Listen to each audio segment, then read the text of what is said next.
Outer God's वो absolute entities जिन्होंने अनगिनत ब्रह्मांड बनाए, उन्हें सुप्रीम बींग्स कहा जाता है। सुप्रीम बींग्स बिना रुके अनगिनत ब्रह्मांड बनाते गए। इस प्रोसेस में अनगिनत गैलेक्सीज, प्लैनेट्स, सोल्स और लॉज ने जन्म लिया। इस अनंत चक्र में सुप्रीम बींग्स इन सभी चीज़ों से उब गए और एक नया तरीका ढूंढने लगे खुद को एंटरटेन करने के लिए। और वो तरीका उनको मिला। वो तरीका था उन्हीं की क्रिएशन को एक दूसरे से एक एंडलेस वॉर लड़ते हुए देखना। सुप्रीम बींग्स के लिए ये डिस्ट्रक्शन एंटरटेनमेंट था, परंतु लेकिन इसका मतलब ये था कि उनकी क्रिएशन को एंडलेस वॉर लड़नी होगी, बार बनना होगा, बार बार जम लेके ये एंडलेस वॉर दोबारा से लड़नी होगी। जब ये सब हो रहा था, एक सुप्रीम बींग को उसी की क्रिएशन ने मार दिया। ये बाकी के सुप्रीम बींग्स को पता चला। सभी एक जगह इकट्ठा हुए उस वर्ल्ड को ऑब्जर्व करने के लिए जिसकी क्रिएशन ने उसी के सुप्रीम बींग को मार दिया। The death of a fellow supreme being, the fact that he was killed by his own creation, इन्हीं चीजों से घंटा फर्क पड़ता था। ये यहाँ सिर्फ एक वजह से आए हैं, उस ब्रह्मांड पर कब्जा करने के लिए। इनका एक ही मोटिव है, जो उस ब्रह्मांड पे पहले कब्जा करेगा वो उस ब्रह्मांड का मालिक बन जाएगा। अपना शैडो मोनार्क का बेटा इस स्टोरी का मेन कैरेक्टर है। Spoilers alert. संग जिनवू ने टाइम रिवर्स कर दिया था और इस करंट टाइम पे अर्थ पे हंटर्स या डंजन एग्जिस्ट नहीं करते।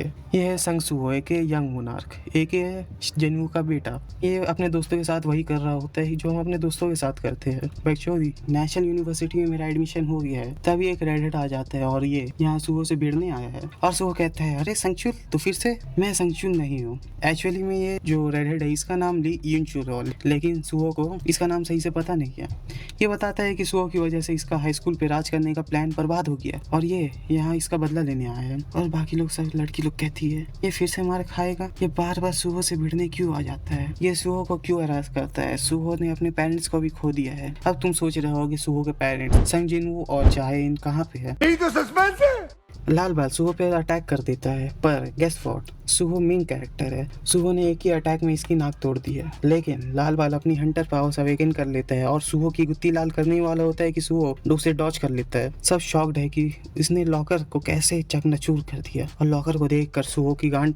अब 2 सालों का टाइम स्किप होता है और इन 2 सालों में कई चीजें होती है। सुहो सेकंड ईयर यूनिवर्सिटी स्टूडेंट बन गया है और इस वर्ल्ड में दोबारा से हंटर्स और डंजन आ चुकी है। और ये कैसे हुआ? यही तो सस्पेंस है। अपने वो जिनचुन ने हंटर एसोसिएशन बनाई और सब स्टेबल है। अब देखो सुहो पे ये गेट्स, हंटर्स एक्सेट्रा का असर पड़ा है। अब सुहो सोचता है कि ये वर्ल्ड 2 पार्ट्स में डिवाइडेड हो चुकी है, अवेकेंड और नॉन अवेकेंड। इस दुनिया में कुछ ऐसे लोग भी है जिन्हें दब के रहने पर ही रिवॉर्ड मिलता है, पर कुछ लोग ऐसे हैं जो रिवॉर्ड आसानी से छीन सकते हैं। ये यही बोल रहा होता है कि एक नॉर्मल पर्सन चाह के भी ए रैंक हंटर के बराबर नहीं हो सकता। एमसी पिट चुका है और तुम लोग सोच रहे होगे कि इसके पास पावर्स क्यों नहीं है। अगर हंटर्स ग्रेट क्लोज नहीं करेंगे तो वर्ल्ड डिस्ट्रॉय हो जाएगी, लेकिन अगर हंटर्स के बगैर नॉन अवेकेंड सर्वाइव नहीं कर सकते हैं, पर हंटर्स नॉर्मल लोगों के बिना सर्वाइव कर सकते हैं। हंटर्स की वजह से नॉर्मल लोग एक पीसफुल लाइफ जी पा रहे हैं, पर मुझे एक सेंस ऑफ अनइजीनेस फील हो रही है। मेरे पेरेंट्स मिसिंग है, मेरा सर्वाइवल दूसरों के ऊपर डिपेंड करता है। What I possessed has disappeared and a sense of powerlessness has filled the world. अपनी जान कह दी थी। आई रिसेंबल्ड माई डैड।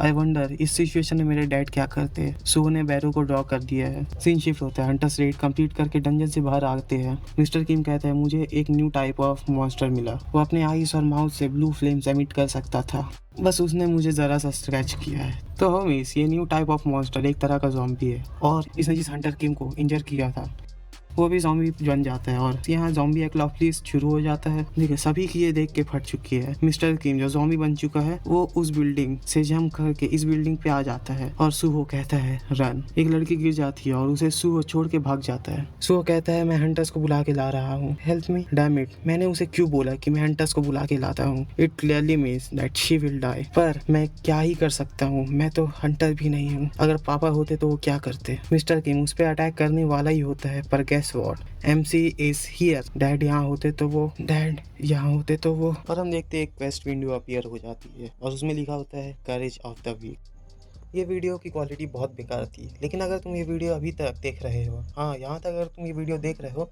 इसका मतलब है कि तुम्हें ये मेरी वीडियो पसंद आई है। तो सब्सक्राइब करो और लाइक करो।